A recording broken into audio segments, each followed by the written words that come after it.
السلام عليكم ورحمة الله وبركاته. معكم عصام المحمدي الشهير بناصح أمين. طبعا النهاردة مفاجأة كبيرة جدا لجميع الناس العرب والغرب كمان، يعني الحمد لله. يعني ازاي نشغل سيجار شيدر 2000 على ماكس 2018، السيجار شيدر 416 على ماكس 2018. زي ما حضراتكم شايفين ده برنامج الماكس بتاعي 2018، وده السيجار شيدر اصدار 416 والماكس 2018. هنشوف بقى مع بعض ازاي هو ده. طبعا اللي الناس اللي ما تعرفش عنه، ده في مجموعة خامات جاهزة وكاملة. الصورة بتطلع 4K، يعني حجم الصورة الواحدة بس ممكن يعدي 24 ميجا في الخامة الواحدة. فده هيعمل لك شغل خرافي ان شاء الله. بالنسبة للناس اللي ما تعرفش عنه، ده بيحط لك الخامة جاهزة من غير اي عناء خالص. تقدر تحط الخامة وتعمل الريندر اللي انت عايزه. طبعا انا هنا ما عملتش اعدادات ولا عملت اي حاجة خالص، انا مجرد بس حطيت الخامة وعملت ريندر، يا دوبك حطيت لها اضاءة، بلان اضاءة بس كده، فيري. لازم يكون عند حضرتك متسطب فيري اصلا من الاول، نسخة فيري، وموجود في القناة طريقة تسطيب النسخة الفيري. موجود في القناة اصلا ان انت ازاي تنزل برنامج 3 دي ماكس من اصدار 14 15 16 لحد 19. موجود في القناة كمان ازاي تسطب الفيري اخر اصدار 3 و6 على اي اصدار ماكس من 13 لحد 18. موجود في القناة كمان ازاي تسطب اصلا البلاجن ده اللي هو سيجار شيدر ده على برنامج الماكس، في فيديو تاني قبل ده على طول. كان الكلام ده كويس قوي، احنا كان لحد 2017. احنا النهارده ان شاء الله جايبين لكم بقى ازاي نسطبه لحد 2018. دي القناة ده الفيديو اللي بنسطبه طريقة تسطيب عادية خالص. وده الفيديو التاني ده اللي هو بتاع الفيري، لازم يكون عندك متسطب جاهز. ودي خامات اللي انا بقول لحضرتك عليها. اه تقدر تحط فيه HDRI وتحط فيه شوية حاجات، يعني خرافة جدا، هتوفر عليك وقت وجهد كبير جدا جدا ان شاء الله. معلش المقدمة كانت طويلة شوية، بس كان لازم التنويه ليها. الملفين اللي هنستعملهم هتلاقيهم في الجروب بتاعي اللي هو جروب تعليم الماكس المجاني. هسيب الرابط تحت الفيديو. هيظهر لك الرسالة ديت اول ما تسطبه في 2018. هتيجي تفتح هيظهر لك الرسالة دي، يقول لك مش هينفع ان انت تستعمل البلجن ده على 2018. قول له شكرا، هيطلع لك رسالة قول له كلوز، وهيفتح لك البرنامج. طبعا انا هنا شرح على 17 عشان انا 18 خلاص مش هلاقي المشكلة، فمش هعرف اشرح عليه. آه، هنا نعمل ايه بقى؟ نحل المشكلة دي ازاي؟ بص يا سيدي، هنفتح ملف الماكس، نعرف هو موجود في انه فولدر.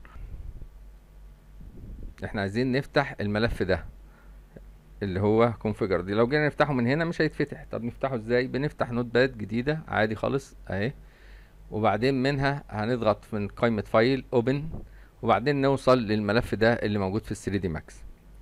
ركز معايا بس في الخطوات كده عشان هي خطوات سهلة وبسيطة جدا. امشي معايا الخطوات دي خطوة خطوة كده لحد ما تلاقي نفسك حليت المشكلة بكل سهولة. اللي مبتدئ خالص هيمشي برضو بنفس الخطوات، هيحل المشكلة ان شاء الله، ومعاكم في الرد على اي سؤال. هنيجي نقول له اظهر لي بس الملفات ديت، بحيث ان انا يظهر الملف بتاع الكونفيجر ده اللي هو 3 دي ماكس اي اكس اي. تمام. هيظهر لي تحت كده انا عايز احط 3 سطور تاني، اللي انا هفتح لكم الملف بقى اللي عندي دوت عشان اوريك ال3 سطور دول هنجيبهم منين. هتلاقيهم في هنفتح قناة جروب دورة الماكس المجانية عصام المحمدي ناصح امين. هتلاقي في بداية الجروب كده ملفين دول اللي هنستعملهم. هنفتح اول ملف فيهم اللي هو نوت باد دوت، هناخد منه ال3 سطور اللي احنا هنشوفهم دلوقتي. نفتح الملف بعد ما نحمله هنلاقي ال3 سطور دول موجودين فيه. هنحددهم كده ونقول له كوبي، ونروح على المكان الملف زي ما اتفقنا كده. بعد ما فتحنا النوت باد وفتحنا الملف بتاعنا اللي لسه فاتحينه من شويه، نيجي على السطر الاخير دوت، نقف عليه وندوس على اند في الكيبورد وندوس انتر. بقينا في قبل السطر الاخير، ونلزق ال3 سطور اللي احنا نسخناهم. نعمل بيست او كنترول في، وبعد كده نقول له سيف از واحفظه لي على سطح المكتب، لان هو كده مش هيحفظه في 3 دي ماكس. كل الكلام ده لازم يكون 3 دي ماكس مقفول، خلي بالك بس من النقطه دي كويس. طيب حفظناه على سطح المكتب واسمه 3 دي ماكس اي اكس اي.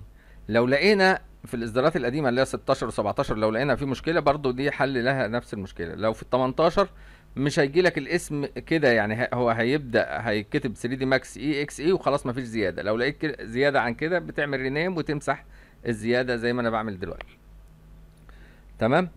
انا عايز بقى اخد الملف ده اللي انا حطيته على سطح المكتب، اخده كوبي واحطه تاني في السي بروجرام فايل اوتوديسك 3 دي ماكس 2018.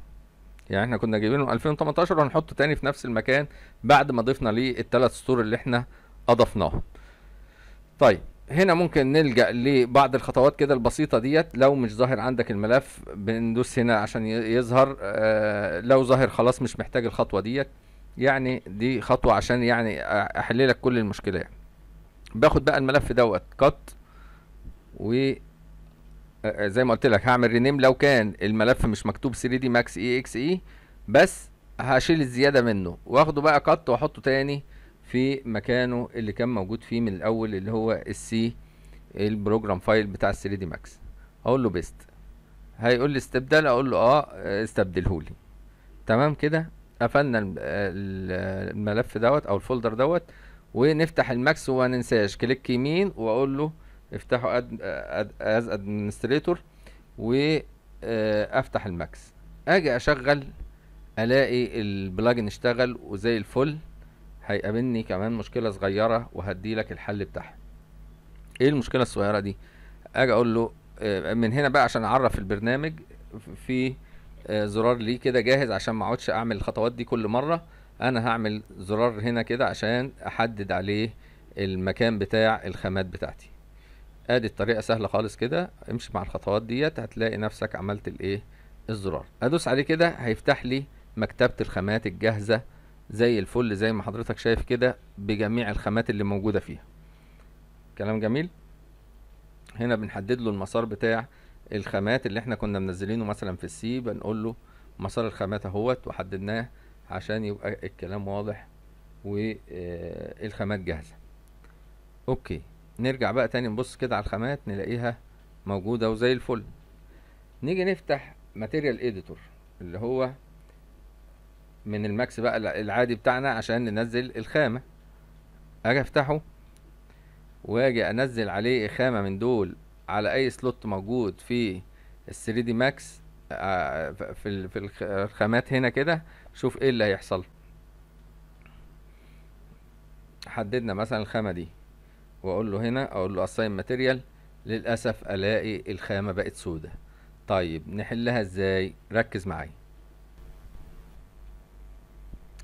انا بدور على ملف اللي هو ده حل المشكله كلها بتاعه ال 3 دي ماكس 2018. الملف دوت انا منزله على الجروب برضو. هنا هتلاقي رابط الجروب اسفل الفيديو. هتخش على الجروب تعمل بس اشتراك او يعني وانا هقبل الايه الاشتراك بتاعك. هنا هتلاقي الملف الصغير جدا 57 كيلو وده الحل. هناخده كوبي بعد ما تحمله على الجهاز عندك وتدخل على مكان ال 3 دي ماكس. اعرف مكانه ازاي؟ كليك يمين ومن بروبرتيز ادخل على اوبن فولدر وبعدين ادخل على بلجنز، فولدر اسمه بلجنز، وجوه الفولدر دوت احط الملف اللي انا نسخته. بس كده شكرا. كليك يمين بيست وخلاص اتحط الايه الملف. بكده يكون اتحلت المشكله. اقفل خالص كل الحاجات ديت. طبعا كل الكلام ده لازم يكون ال 3 دي ماكس مقفول من الاول. ما ينفعش اشتغل على ال 3 دي ماكس واعدل فيه وهو مفتوح. خلي بالك من الملحوظه دي. اقفل كل الحاجات ديت وابدا افتح ال 3 دي ماكس بنفس الطريقه. كليك يمين run as administrator، وبعد ما يفتح معايا الماكس انا طبعا بحذف عشان ما اطولش الفيديو. دخلنا صممنا اي تصميم مثلا بلان كده سريع واضغط على ماتيريال اديتور واضغط على الايقونه اللي احنا عملناها بتاعه الخامات بالشكل ده. واختار من هنا اي خامة، وليكن مثلا خامة الوود. عندي مجموعة خامات خطيرة جدا جدا يعني، زي ما قلت لحضرتك 4K يعني، الصورة جميلة جدا.